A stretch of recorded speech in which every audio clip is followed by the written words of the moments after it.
You know, conference talks. I go to a lot of conferences, mostly as an attendee, not as a speaker. And, well, conference talks, they float by. Or think about when you're at home, maybe laid up in bed, and you see a tweet, oh, someone did an awesome talk in another time zone. You must watch the video, you must check out the slides. It's like 10 minutes before you go to bed, you skip over, oh yeah, Reveal.js presentation. Nothing against Reveal.js. Oh yeah, Keynote, PDF, yeah. Oh, that's cool stuff. Go to sleep. This time, I wanted to do something different. Something you can take home, you can take to your colleagues and friends and show them. And they need to do something. I need some bit of participation in that one. So I invite you all to follow me to the Caribbean islands of the JSCamp Romania. And, well, let's play a little game together. So as I told you, I like to blame my colleagues. I like to find automated ways to blame my colleagues. And I was actually investigating quality assurance tools beyond unit testing, beyond code coverage, beyond integration and end-to-end testing. I mean, like, we've done that in our project, and we haven't caught all the bugs that were there.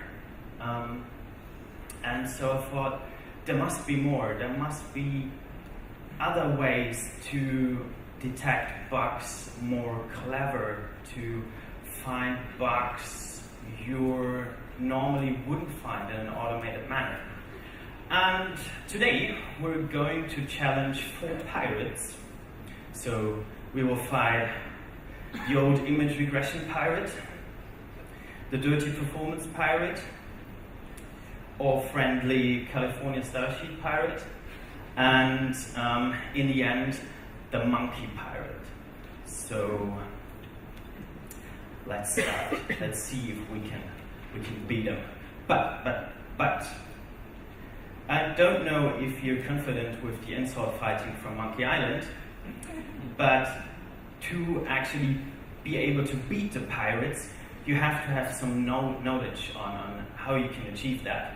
So before we fight each pirate, we will need to gain some knowledge about the topic we were fighting on. So this time, first fight is about image regression. So what is image regression? I think, to sum it up, it's the art of knowing which pixels are allowed to change in between builds, or between one version of a software and the next increment, the next version.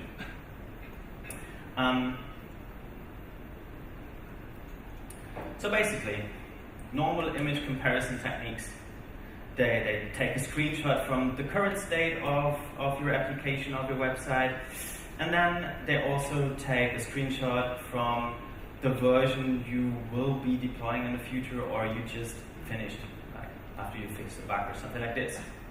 So what they do then, they compare them pixel by pixel.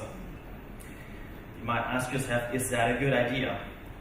Well, depends.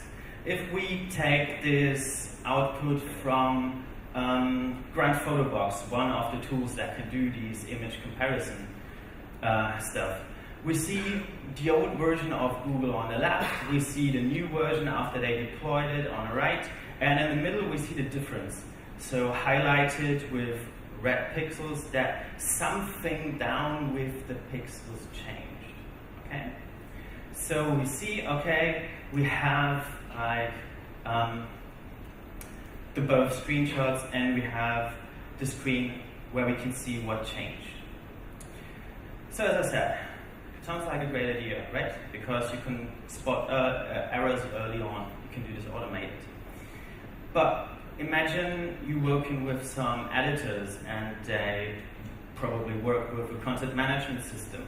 So they change some texts in the backend, and what comes out is changing pixels and a false negative, because that's not really a change in the code, that's not a bug, that's only text that was changed intentionally.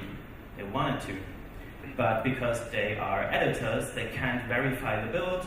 The build is failing, you have to check, and you say, oh, that's just text that changes. That doesn't make sense. So, do I have to validate every change as a developer? Yes, I do. Because I need to say the build tool, it's okay when something there changes. It's okay if the links go down 10 pixels up front, because the build will fail because something changed. And that's not ideal. Also, what's really hard is to spot the error or the cause of the error. Because there's something we call noise in the screenshot comparison, the image that shows the differences. When we look at this difference comparison of MDN, we see a lot of, might be something with the links, might be something with the inputs. Oh my god, what happened here? Everything's broken. We need to roll back. But can you spot the error? Can you spot the cause of what's going on down here? There's just too much red. It takes us too much time to scan this. We can't spot the error straight away. So one technique I and also some others used is that you diff against the living style guide, or that you take one component, like one button on one otherwise blank HTML page, and validate that. So you have, like, for every component a blank HTML page with only that component on it. So basically you then can see, oh, there's only something wrong with that button, margin changed, etc. And you can also work with mock data there. So you can say the buttons have always the same text. So you're kind of safe when it comes down to text changes, etc. And that's okay. You can do that with the tools that are out now. I would somehow say, so you can do the image regression test on a per unit level, because you can extract single components and test them. That's actually okay. So you can definitely reduce the false negatives with that, and overall this approach is less error prone. So some people still aren't satisfied with the current state. It also requires a lot of manual interference, because you as a developer may need to find a way to automatically add pages for every element. You may need to add them on your own. That's cumbersome. So a friend of mine, Tim, is working on a tool that he will release within the next 2 weeks, and he's not only looking at pixel by pixel comparison isolated, he actually combines the knowledge with the context you get from the DOM. Is that a thing? Yes, that's a thing. Why is that a thing? Back to our MDN page, we had like lots of noise there, below here with the images and stuff. And here you can actually spot early on what's the error. There was an addition. This link was added, and then every other element below just shifted down. It was just like this link that got added. And the tool Tim is developing, called Side Effect, you can learn more about it at sideeffect.io, knows about the DOM. So it knows why pixels change, because this element is new and the element has a certain height.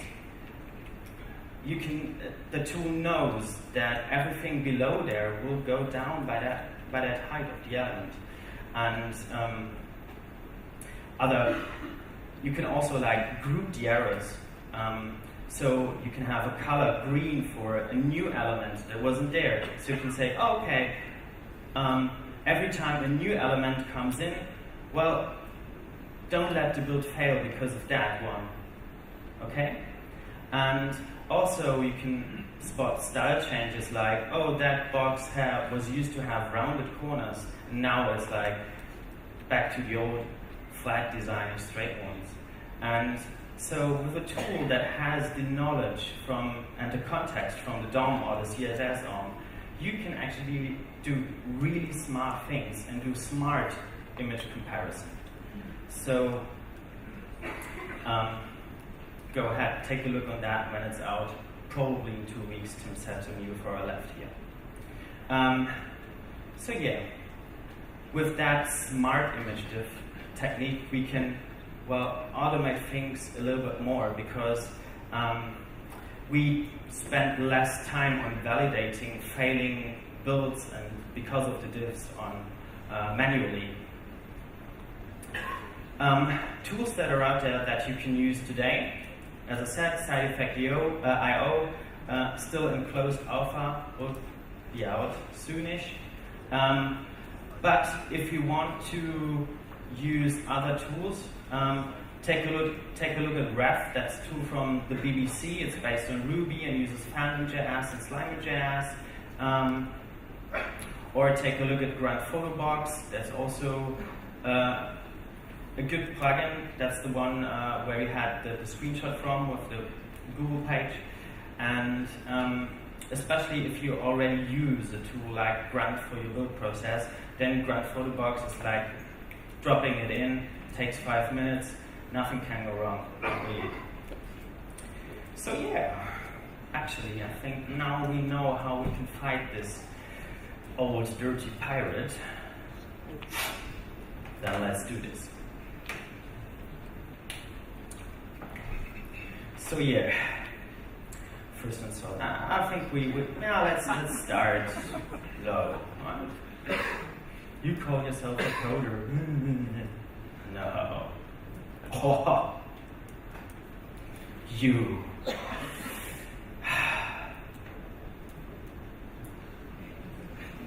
This guy.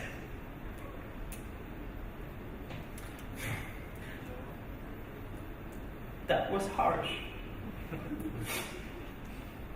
But hey, I think we can finish him off with that sentence.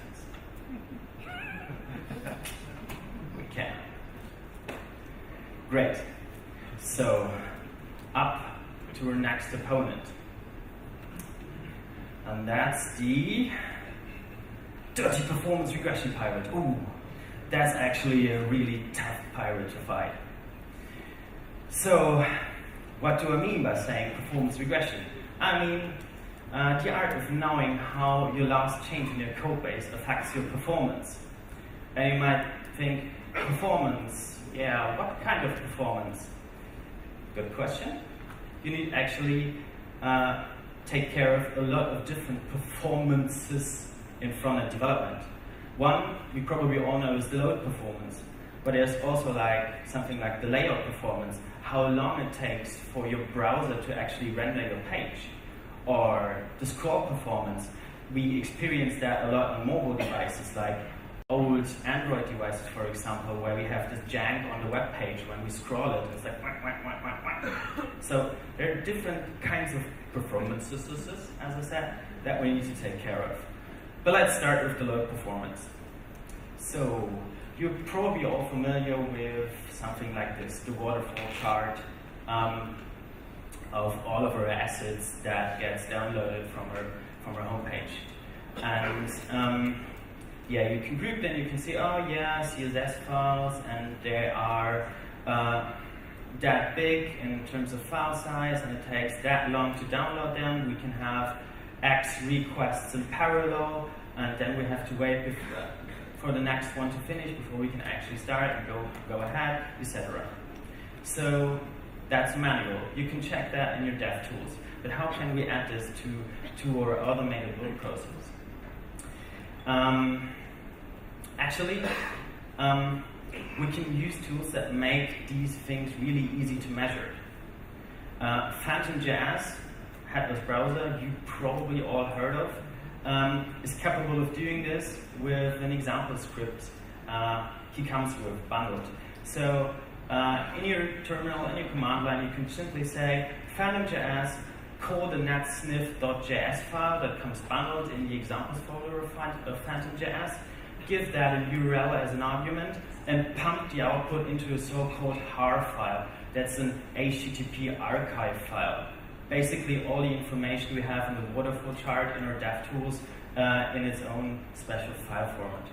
So that's super easy. You can do this in 2 minutes, depends how long Phantom.js needs to download. With this HAR file, also there's a tool for Chrome, NPM tool called Chrome HAR Capturer. So you can not only do this with Phantom.js, you can also do this with Chrome, with the other tool. Pretty easy. And having the information is just one thing we need to do. We need to do something with that information we gathered. And you're probably familiar with YSlow, the tool that performance pope Steve Souders came up with like a long time ago, that, well, checks your web page against the 12 golden rules of performance in web development when it comes down to loading time. And yes, there is a command line version of it, and also it can output JUnit XML compatible output. So for you who are working in CI environments that have to do with Jenkins, that's awesome, because you can just like pump the HAR output into that YSlow command line thingy, and then it outputs like XML, which rules were violated, which rules passed, and your overall score and everything. And in the end, it just like, yeah, poops out that XML file that Jenkins can understand, and then say, oh, your score, well, got down from the last build, or your score went up, good, you made it. That's actually cool for CI environments. Also, if you want to validate things manually, there's another Node.js tool you can run from the command line that's called HAR timing. That's basically just reading the HAR file out and putting out the waterfall diagram in your console. So that can be really handy if you have to debug stuff, especially on the server. So, low performance, is that everything? No. It can get better. It can get way better. I don't know if you heard about the tool Phantomus, also based on Phantom.js. Who would have guessed? And that can measure a lot of stuff more. It currently has around about 100 metrics it can capture during when it checks your homepage or your web app. There's some really interesting and obscure metrics. So it can actually measure how long it takes from starting to read the request until the first byte arrives from the index HTML, probably you requested, for example. It can measure then the time to the last byte. It can check how much cache hits do we have, which means how much of your assets really get cached at the user side of things. Also, it can do a lot of JavaScript-y metrics and measure them, like how long it takes from the initial request until your DOM is ready, or until the window load event has been fired. So these are just a few metrics out of the many Phantomus can take. That's actually a screenshot from a few graphs the Grunt Phantomus plugin can plot out of the data. And that's really interesting. If you have data from over time, like from the last 5 builds to the current build, you can actually see how your application developed in terms of load performance or in terms of DOM readiness performance and things like that. And these metrics actually, with Grunt Phantomus, especially if you have already a Grunt-based build chain set up, are very easy to measure. It takes like 10 to 15 minutes to get it in. Just npm install Grunt Phantomus, get in the default configuration, and start measuring right away. That's super easy to automate, and as I said, with tools like YSlow and Grunt Phantomus, which can store these HTML documents, these graphs, it's super easy to integrate in CI environments. Cool. So you want to have this as a part of your CI, definitely. There's no excuse not to have it. So yeah, but as I said, loading time is just one tiny piece of the game. Also, layout and scroll performance really matter, and especially on mobile, because mobile devices still nowadays haven't got the same power as we have on our working laptops and MacBooks, etc.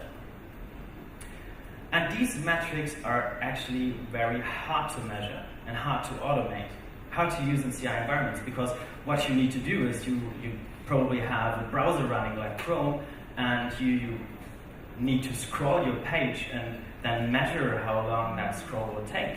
And yeah, that's not an easy task.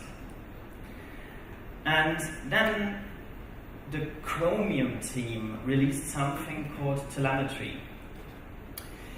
Telemetry is a Python framework, and it collects even more data than Phantomas does. And the interesting thing with telemetry is the Chromium team actually initially built it because they wanted to measure how the browser performance developed over time. So they actually built this tool for their own use to check if version 36 of Chrome is faster or slower than version 33 or whatever. So that's really interesting, and it takes a long time to install the framework. That's actually the most hard part. I have a 100 megabit internet connection at home, and it took about 3 to 4 hours to download this whole thing from the Google SVN. So yeah, it's probably it takes a bit longer than Grand Phantomas to put into your CI chain, but still it's worth it. Cool. If you want to have some examples, I don't know if you know the Topcode CSS library. It's a bit like Bootstrap, and they use telemetry to measure their components. So if we take a look at the graphs here, so actually the guy who made the graphs for Topcode also measured Bootstrap and its components over time, so over versions. And here it's really interesting to see that in the Chrome browser we have the alert component from the Bootstrap framework. And you see down there you have the different versions of the Bootstrap framework over time. So starting from version 1, ending up with version 3. And you can really see this curve as, well, curvy, extreme. And this is because the Bootstrap guys never paid attention to the performance of components. This is actually, you can't see it on a screenshot, but this is actually the mean frame time of components. I don't get deeper into what this metric means, but it's a good example for what happens when you don't pay attention to that kind of performance. It's, well, shakes. Probably they maybe removed some weird stuff like linear gradients here, and so performance was getting better, and then they added a drop shadow, and performance was getting worse, and they're really interesting metrics. And there we go. The guys from the Topcode library actually did it way better. They paid attention, and here's a screenshot from one of the measurements of the Topcode library between two versions, and you see it nearly stays the same, the performance. It decreases, even decreases a little bit. So yeah, they do it right. And let's tell you something, using telemetry is hard. That's why I'm not getting deeper into it right now. Because nowadays there is an easier solution, and it's called browser perf. It takes the same metrics as telemetry. So I actually can demo it to you if you want. So let's do this. Demo time. I have a page with a lot of buttons. Let me tell you, when you want to measure performance of components, don't measure like your complete page performance. Take simple single components out of it and probably put them on a blank HTML page and do it quite a couple of times. I think there are like 250 to 300 buttons here. Everything's the same button. So we have now a good setup, a blank page with a few buttons we want to measure for a performance test. Because what happens when you only put one button on the page, you will see that the results are just like changing a little. But if you really want to see what the effect of your code changes, you have to overdo it. So that's why we have that much buttons here. Okay, switching to the terminal.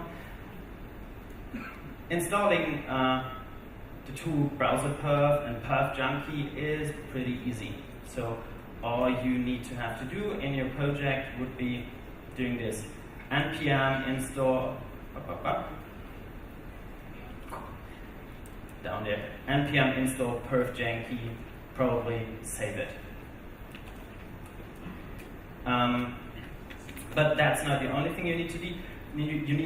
You also need to have a running Selenium instance in the background. So Selenium will open the browser and actually retrieve the metrics and do some weird magic. But installing Selenium, especially with packages like start Selenium from npm, isn't that hard to do nowadays. Also, you need to have a CouchDB running, which can also be set up quite quickly. So when you have your CouchDB running and you have your Selenium node running, you can install perf junkie. After that, you only need to add a little configuration file. That doesn't do much. So in that file, we require perf junkie. We pointed to the URL we wanted to measure. We give it a name. Say, okay, here, that's the JSCamp button. Measure it. We probably can give it the time, the actual time when the measurement happens. We can give it a version string or a comment. So effect is here also with the getTime method. But normally you want to have the version or the comment hash there. We just tell it, okay, please benchmark it in Chrome. Our Selenium instance is running here. And output as much information as you can get. Our CouchDB is here, and if an error happens, just output it. Not that hard to do. Then we can simply go ahead and say, okay, let's start a browser and render it. So you probably have seen in the background, there were Chrome opening up with the page with the thousands, millions of buttons, and after that, it opened the tracing panel of Chrome. You can reach by Chrome //tracing. That will actually contains all of these metrics. So yeah, cool. What it does with the information, it puts it into the CouchDB we have set up. So here it is. You see, I already did some more measurements, and this is the average painting time, for example. That's one of the metrics. And I changed it quite a few times, our button example, and I got different metrics, different measurements. So the lowest rate was one paint took 3 milliseconds. The peak was, I think, here, 13 milliseconds for an average painting cycle. And now we are at 7 milliseconds, which is quite not that bad. So let's give it something to do by making it really ugly. So let's add a gradient to the button and a box shadow, two things that will, make the browser do something. And also let's add an ugly linear gradient via JavaScript to the page. And see, let's see how it looks. Yeah, quite ugly. Great, but a lot of gradients, box shadows, that helps. Let's do the measurement again. So run against a current version, which we changed with all of these styles. Takes a second. Okay, here we go. You see it's recording everything in the background, scrolling for you, and going back to the data Chrome trace, closing everything, yes, and that's it. So let's see how that affected the performance. Interesting. Actually, the time it took for one paint cycle went down. And that's an interesting phenomenon I discovered yesterday, and I talked to the Chrome guys about, because normally when we have like the simple button element on a page, it shouldn't take the browser very long to render it. At least it should be faster than applying a lot of styles on it, like the gradient and stuff. But for some weird reason, if we apply all of these styles in Chrome, it actually can render it faster. Even the Chrome guys didn't know about that, and that's the information you can get when you use tools like this to measure your performance. That's a very interesting thing. Probably my best guess is on Mac OS X, it uses the default operating system component button in the browser, and that takes longer for the browser to paint than using its own version when you apply styles on it. Probably, but we will figure this out with the Chrome team tomorrow, which will be interesting. I'll let you know on Twitter when I got results why it is that way. So you see, measuring helps. It helps you spot performance errors in your apps and in your components. So, enough on the demo time. Let's go back to fighting the pirates. Prepare to die, dirty performance pirates. Okay, but again, let's start easy. Give them some time to breathe. Oh, look.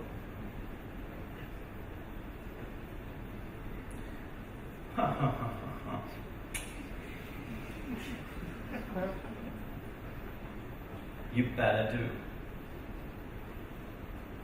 Take a shot. Okay, I have to tell you a secret. I'm cheating. I always win. So.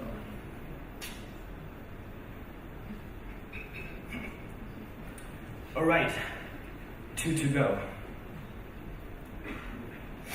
This time, we're going to fight the monkey testing pirate. You don't know what monkey testing is? No problem. In my words, it's the art of knowing how to break your app without actually knowing how you can break your app. So, according to Wikipedia, a so-called monkey test is a unit test that runs with no specific test in mind, which actually doesn't make more sense than the sentence I was saying right before that kind of popped up into my head. But yeah, I don't know if you know about the infinite monkey theorem. Infinite monkey theorem says that if you have 1,000 monkeys sitting next to typewriters and you give them an infinite amount of time, in the end they will write Shakespeare. That's the so-called infinite monkey theorem. And we can use that theorem to actually test for web pages. When we do this, it looks like this, more or less. So we can have a horde of monkeys sitting on our keyboards and making ooh, ooh, ooh, ooh, ooh, ooh. And I bet if you give them enough time, they will break your application. Well, but not all of us have monkeys at home. Well, I would probably love to have some monkey slaves, but we need to use software to achieve that goal.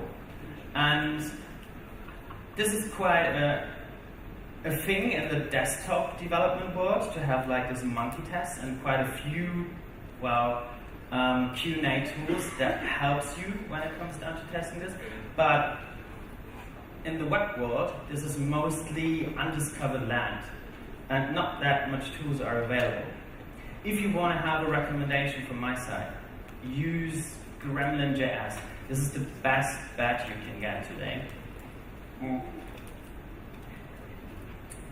Gremlin.js actually runs in your browser, and you can say, okay, I want to have 1,000 gremlins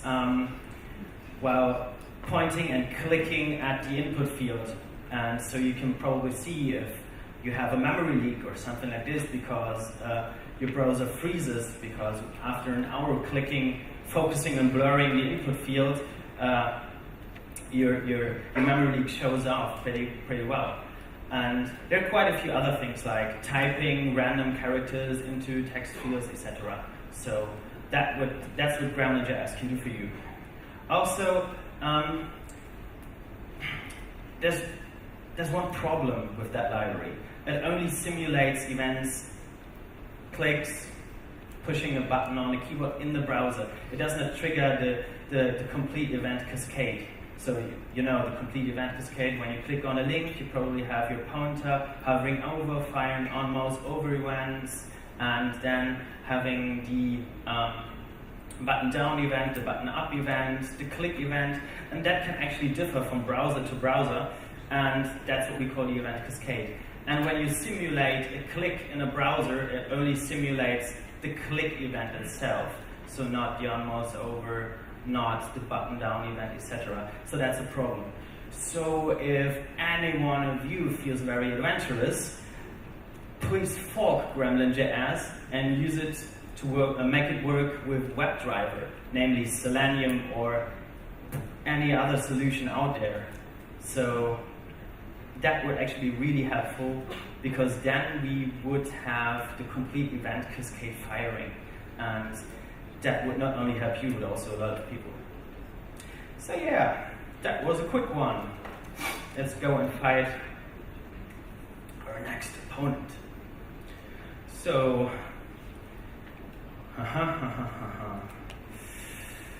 yeah. As said, I really want to have monkey slaves. Not with swords, but it could help in scenarios like this. Oh, come on. I will spill your blood over my CI server.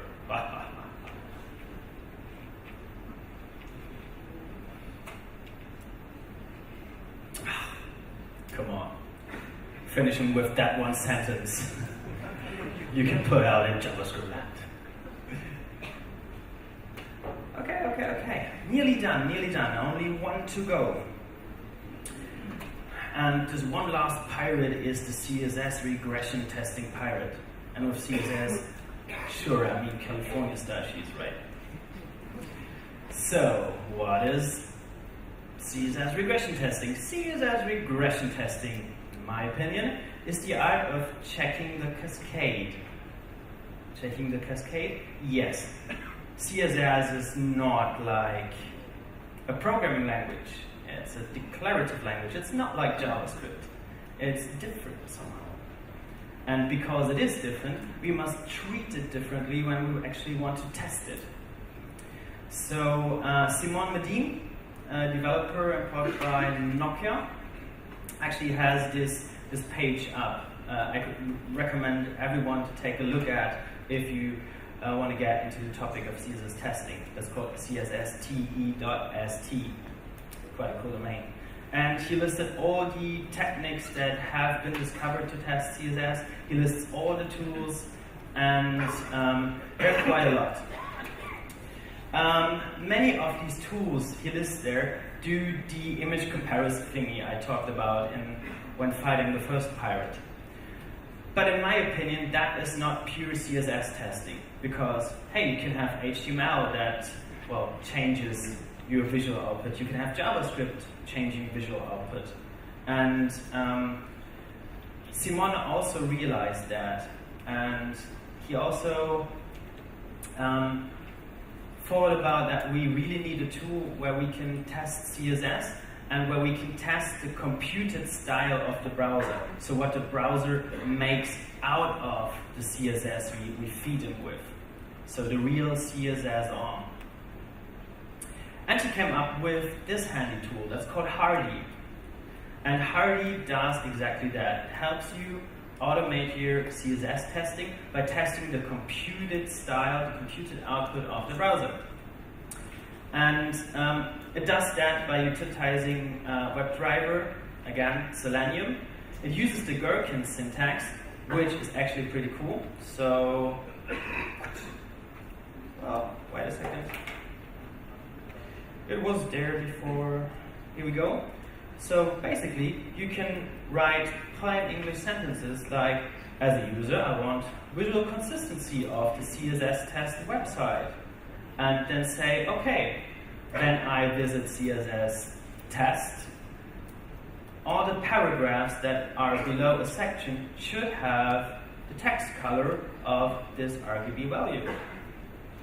And that actually checks the computed output, because in your CSS, in your cascade, you could have like 5, 6 overriding definitions of what a paragraph text color below a section should look like. And Hardy, because it can interact with the browser using Selenium, using the WebDriver protocol, can ask the browser, how is it in the end? How does it look when you actually output it? And so you don't need to have to fiddle with static analysis. That rule could override that rule, blah, blah, blah. No, it actually checks what's visible in the browser. And you can check a lot of, nearly like all CSS properties, and it's a really handy tool. So I totally recommend checking it out. It's not bug-free. It's an early version, but please do check it out. It helps. Also, a few other tips. Don't test everything. Don't test every text color. Don't test every background color, etc. Maybe, like with the visual regression tests, use it on components, use it on your living style guide, and probably the best way of getting started is use it for critical components. The button that says buy me, it must be big, red, wow, and every user needs to click on that, and we need to be sure that that's this really huge and red and wow. So start with the critical components. Last pirate for today. Badger can also finish it.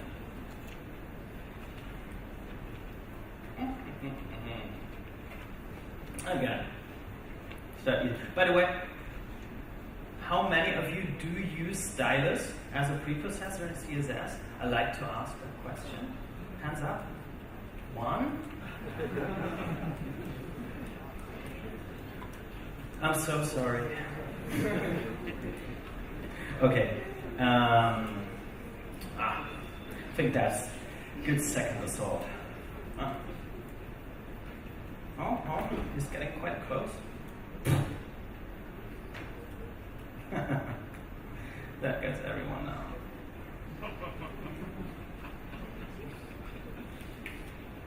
As I said. So yeah. Now, thank you for listening. We're finished. Have fun. Goodbye.